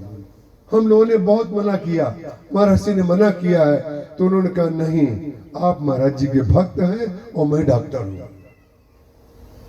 लोक वेद मुद मंजुल कूला, डॉक्टर का जो कार्य है वो उसने किया और भक्त का जो कार्य है वो हम लोगों ने किया कि भाई मत डालो, महाराज जी ने मना किया है। बोले महाराज जी ने आपको मना किया है ना, हम तो डॉक्टर हैं, जब तक शरीर में प्राण रहेगा तब तक हम जिलाने की प्रक्रिया पूरी करेंगे। लोक वेद मुद मंजुल कूला, तो भगवान कृष्ण बन करके राधा के साथ और गोपियों के साथ जो उन्होंने लीला की, वो लीला जो है लोक वेद मुद मंजुल कूला है। वो सीता जी का कभी परित्याग कर सकते हैं क्या? अरे जो सीता जी का परित्याग करे वो तो राम हो ही नहीं सकता। लोक की भावना के लिए उन्होंने सीता जी का परित्याग करके इसलिए दिखाया जैसे लोक की भावना के लिए उन्होंने वनगमन को स्वीकार कर लिया। एक बात बताइए, भगवान राम और भगवान कृष्ण से बढ़ करके किसी ने कष्ट उठाया है क्या? सीता जी से बढ़ करके किसी ने कष्ट उठाया है क्या? द्रौपदी से बढ़ करके किसी ने कष्ट उठाया है क्या? हम लोग सुख की परिभाषा मानते हैं भगवान की कृपा, इसीलिए हमारे भगवान और हमारे गुरु बदलते रहते हैं, हमारा धर्म बदलता रहता है। जो सुख दे, जो हमें आनंद दे, वो भगवान है, वो हमारा है। और जो दुख दे, इसीलिए जो भुसुंडी शर्मा थे, जो आगे चल करके काक भुसुंडी हो गए, पहले ही अयोध्या में रहते थे। अयोध्या में जब अकाल पड़ा तो ये कहानियां ये ग्रंथों में क्यों लिख दी गई? क्योंकि हमारे सनातन धर्म की सबसे बड़ी विशेषता, उसकी सबसे बड़ी ट्रांसपेरेंसी, पारदर्शिता ये है कि जो है उसको सत्य सत्य लिख दिया गया। क्योंकि सत्य ही ईश्वर है, सत्य ही सत्य है, सत्य ही लोक है, सत्य ही वेद है। लोक का सत्य जो है वो लिख देना, वो सत्य है लोक का, और वेद का सत्य बता देना, वो वेद का सत्य है। जब तक सद असद को दोनों को बताया नहीं जाएगा, सातम सब मोहिमय जग देखा, मोहिते अधिक संत कर लेखा। जब भगवान राम ने शबरी को उपदेश देते हुए ये कहा कि सातवीं भक्ति मेरी ये है कि मुझसे भी अधिक संत को सम्मान दे, मुझसे भी अधिक सम्मान दे, तो मैं हूं वेद और संत है लोक। क्योंकि जब आप पैदा लोक में होंगे तो नाली और गंगा का सातम सब मोहिमय जग देखा, जब वो कह रहे हैं कि सब में मुझको देखे, तो सब में जब मुझको देखे कहा गया तो नाली और गंगा दोनों में ईश्वर हुआ कि नहीं? सब में ईश्वर हुआ। जैसे सूर्य प्रकाश जब देता है तो नाली पर भी प्रकाश आता है, गंगा जी पर भी आता है, समुद्र पर भी आता है, अच्छे व्यक्ति पर भी आता है, खराब पर भी आता है, जहां तहां झोपड़ी में महल में सब जगह प्रकाश होता है। तब उन्होंने कहा सातम सब मोहिमय जग देखा, लेकिन मोहिते अधिक। बोले हम कह तो रहे हैं कि सब में हम हैं, लेकिन मोहिते अधिक संत कर लेखा। बोले संत का महत्व इसलिए है कि संत जब पैदा होता है तो मैं संत को इसलिए भेजता हूं और पैदा कराता हूं, वो सद असत का आपको भेद बता दे। आटे में कितना पानी डाला जाए जिससे रोटी बन जाए, ये ट्रेनिंग है कि नहीं? जो भी चीज आप बनाएंगे उसमें जो वस्तुएं मिलाई जाती हैं उसमें मात्रा कम पड़ जाए तो वस्तु नहीं बनेगी, और जो मिलाई हुई मात्रा है वो ज्यादा पड़ जाए तो बिगड़ जाएगी। इसीलिए दोनों का जो संतुलन है उसको बताने के लिए लोक होता है और संत होता है। और वेद तत्व ये है कि सब कुछ सचराचर में एक ही ईश्वर विद्यमान है, और जो व्यक्ति उसको सत्यता से मानता है वो किसी के दुर्व्यवहार को, किसी के गलत आचरण में भी अविद्या रूप में देख करके ईश्वर को मान करके उसको क्षमा कर देता है। कि संसार का स्वरूप यही होता है, किसी का कितना भी अच्छा करो और करते करते करते करते जिस दिन उसकी इच्छा की पूर्ति नहीं हुई उसी दिन वो फुंकार मारे मारे बगैर नहीं छोड़ेगा। ये संसार का सत्य है और इसको जान करके भगवान में आश्रित होना, भगवान के चरणों में प्रेम करना और संसार को संसार मानते रहना। मैं जिन जिन लोगों को रोज अपने कोटेशन भेजता हूँ, यहाँ भी 2-4 लोग जरूर हैं, तो उसमें एक दिन मैंने लिखा था संसार को संसार मानते रहना और भगवान को भगवान मानते रहना, बुद्धि भ्रमित नहीं होगी। उसका कारण क्या है? जो ही प्रीति राम पद नीति मग, चलिए राग रिस जीत, तुलसी संतन के मते यही भगत की रीति। ये भक्ति की रीति है कि प्रीति राम पद, प्रीति करिए भगवान से और नीति करिए संसार से। राम करहि भ्रातन पर प्रीति, लिखा हुआ है स्पष्ट। भगवान राम राज्याभिषेक के बाद अपने भाइयों से बहुत प्रेम करते हैं और नित्य बैठा करके शिक्षा देते हैं, उपदेश देते हैं, बताते हैं। क्या उपदेश देते हैं? बोले प्रीति तो करते हैं और सिखाते क्या है? राम करहि भ्रातन पर प्रीति, नाना भांति सिखावई नीति। नीति सिखाते हैं। आप अपने बच्चे को जब चलना सिखाते हैं और जब वो चलना सीख जाता है तो थोड़ी देर छोड़ देते हैं। छोड़ क्यों देते हैं? छोड़ेंगे नहीं तो उसमें आत्मविश्वास नहीं आएगा चलने का। लेकिन ये देखते रहते कहां तक जा रहा है। जहां पर जाकर के उसको चोट लग सकती है, वो चलना सीखा है, क्रिया सीखा है, लेकिन विवेक अभी नहीं आया है। चलना सीखा है लेकिन ये विवेक नहीं आया है कि कहां जाने पर चोट लग जाएगी। वो रुकेगा नहीं, चलता चला जाएगा। उसका कारण क्या है? वहां जाने से चोट लग जाएगी, ये बताना लोक है। ये संत का कार्य है। सातव सब मोहिमय जग देखा, मोहिते अधिक संत कर लेखा। इसलिए संसार को संसार मानते रहना कि इससे ज्यादा व्यवहार बढ़ाया। बरेली में जब मैं महाराज श्री राम किंकर जी की सेवा में 13.5 वर्ष का था, तो उस समय मैंने प्रपोज किया था महाराज जी को कि मैं आपके साथ रहना चाहता हूँ। महाराज जी ने कहा अगले साल जब आऊंगा। तो 1.5 साल के बाद महाराज जी आए। तो मेरी जो सेवा थी वो ये थी कि रोज 25 मालाएं खरीद के लाओ बेले की और 2 किलो प्रसाद लेकर के आओ। तो महाराज जी रुपए देते थे, 60 रुपए दिए जाते थे। आप कल्पना कर सकते हैं, 60 रुपए में माला और 2 किलो मिठाई शुद्ध घी की। उस दुकान का नाम किप्स था, किप्स, बरेली में। लेकर के मैं आता था तो उस दुकानदार ने मुझसे पूछा, मालिक ने, श्यामलाल विश्वंभर नाथ दुकान का नाम था, उससे पूछा कि आप ये मिठाई कहाँ के लिए ले जाते हो बेटा? हमने कहा गुरु जी हमारे आए हुए हैं, राम किंकर जी महाराज आनंद आश्रम में प्रवचन चल रहा है, साइकिल से जाता था और लेकर के आता था। बोले अच्छा। संजोग से वो जाते थे प्रवचन में, वो प्रवचन में जाते थे। तो प्रवचन में जाने के उपलक्ष्य में उन्होंने हमको ऑफर किया। उन्होंने कहा आप क्या पिएंगे बताइए? इतना सामान लगा, तरह तरह के पेय रखे हुए थे, क्या पिएंगे बताइए आप महाराज जी किससे से? हम वही महाराज जी ने जो सिखाया था उसी डिसिप्लिन में। नहीं हम कुछ नहीं लेंगे, क्षमा करिए। ऐसे कहते कहते मैं रोज निकाल देता था। एक दिन मैंने महाराज जी को थोड़ा सा मन हल्का देखा, पूछा कि महाराज जी वो जहाँ मैं मिठाई लेने जाता हूँ वो हमें रोज कुछ पिलाने के लिए कहते हैं, लस्सी पी लीजिए, मट्ठा पी लीजिए, ये पी लीजिए, वो खा लीजिए, हमें खाना चाहिए कि नहीं? तो महाराज जी ने विनोद में तत्व की बात कह दी। बोले तुम ये चाहते हो कि रोज तुमसे पूछे तो मत खाना, और दूसरे दिन से ना पूछे तो खा लेना, दूसरे दिन से ना पूछे तो खा लेना, और रोज तुम्हें इच्छा ये हो कि रोज पूछते ना तो मत खाना।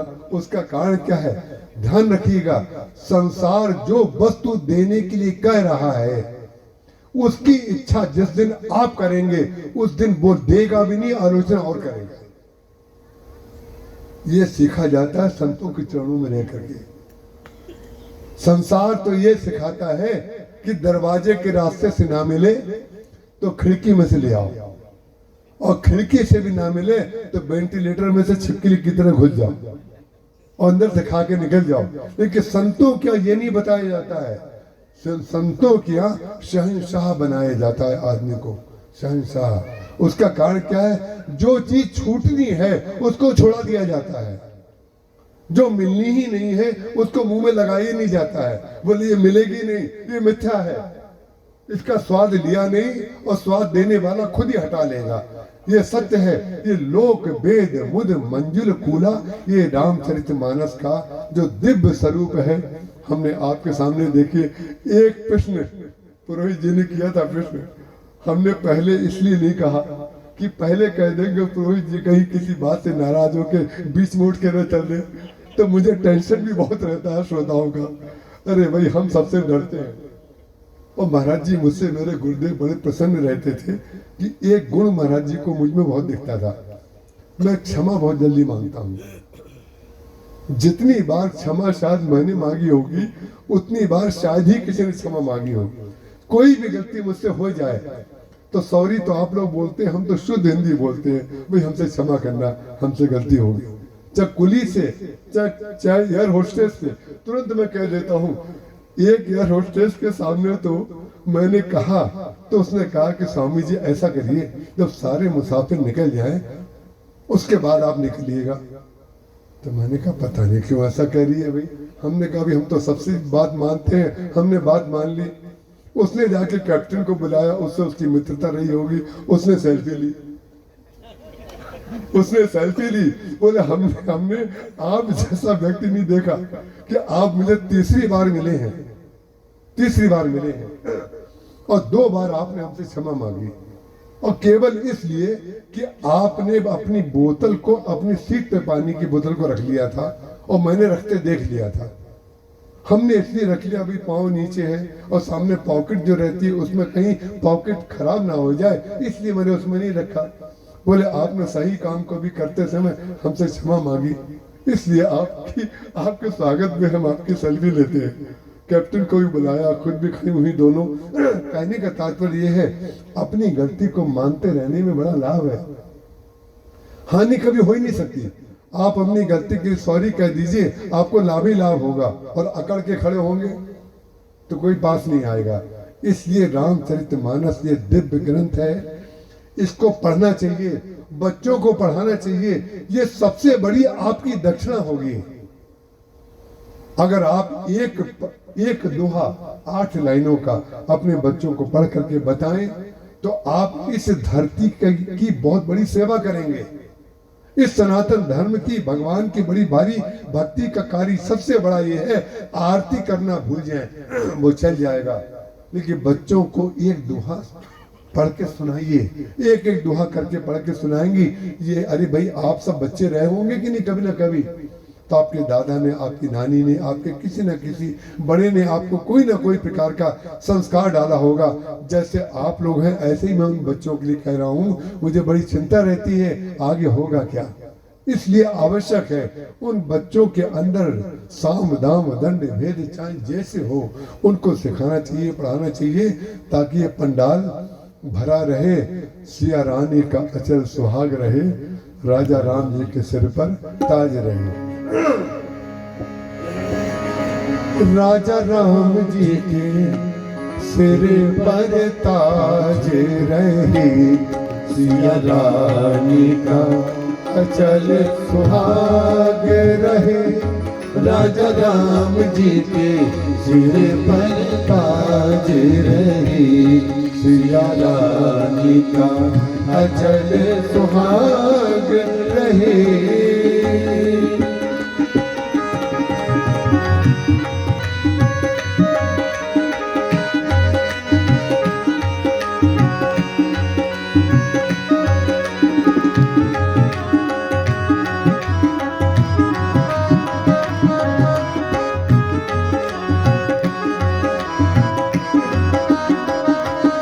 जब तक पृथ्वी शीश रहे, जब तक पृथ्वी शीश रहे, गंगा यमुना की धार बहे, गंगा यमुना की धार बहे। नभ में शशि सूर्य प्रकाश रहे, नभ में शशि सूर्य प्रकाश रहे, तब तक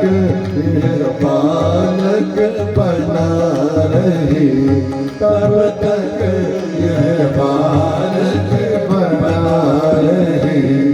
सिया रानी का अचल सुहाग रहे। राजा राम जी के सिर पर ताज रहे। सिया रानी का अचल सुहाग रहे।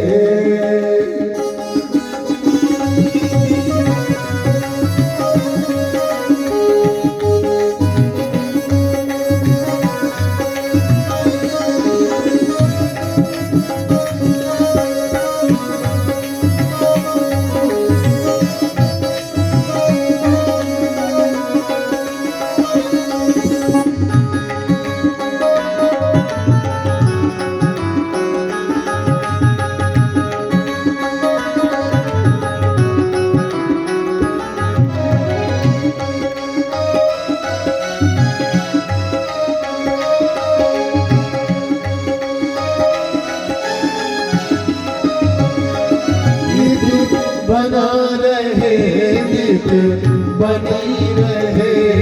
नित बना रहे नित बनी रहे। नित बना बनी में बनी रहे।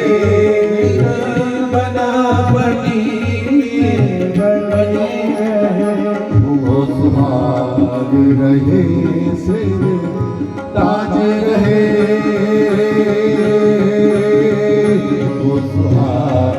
रहे सिर ताज रहे। नित नित यह बालक बना रहे। सिया रानी का अचल सुहाग रहे। राजा राम जी के सिर पर ताज रहे।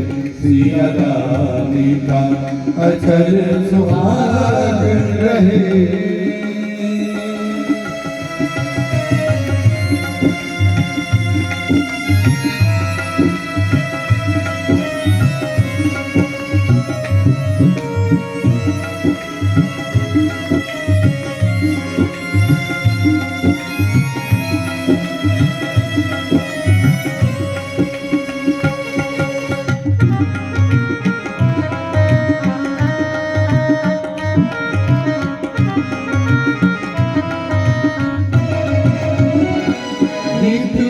कनक बिहारी विराज रहे। कनक बिहारी विराज रहे। नित अलियों का समाज रहे। नित अलियों का समाज रहे। नित जाति आज रहे। साज रहे प्रेमी जन का बड़ भाग रहे। प्रेमी जन का बड़ भाग रहे। सिया रानी का अचल सुहाग रहे। राजा राम जी के सिर पर ताज रहे। राजा राम जी के सिर पर ताज रहे। राजा राम जी के सिर पर ताज रहे।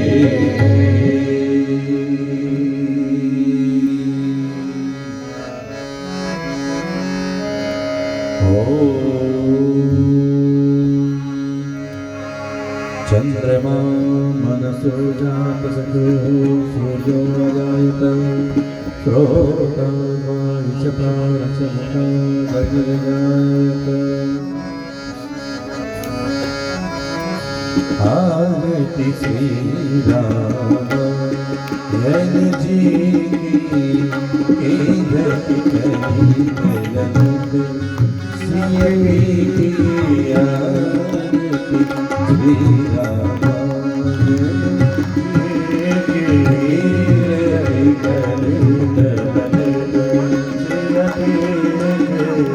गावत ब्रह्मा दिग मोहि नारद। बाल्मीकि विज्ञान विशारद। का विशेष अनुसार परनी पवन सुत की देने की आरती श्री राम मायल जी की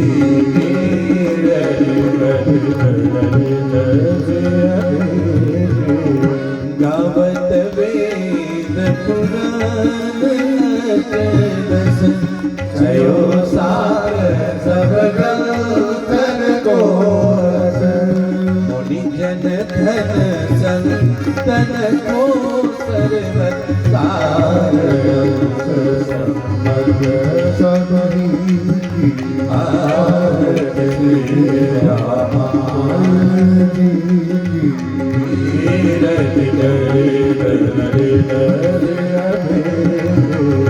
गावत संतत शंभो भवानी हरघट संभव मुनि ज्ञानी व्यास आदि कवि पद बखानी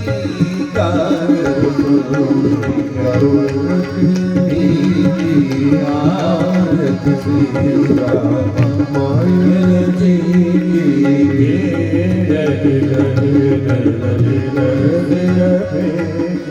कली मल हरण विसर प्रीति भगत गाल मोहि जुवती तलन रोग भव मोरी अनीता मात सब विधि तुलसी आरती श्री राम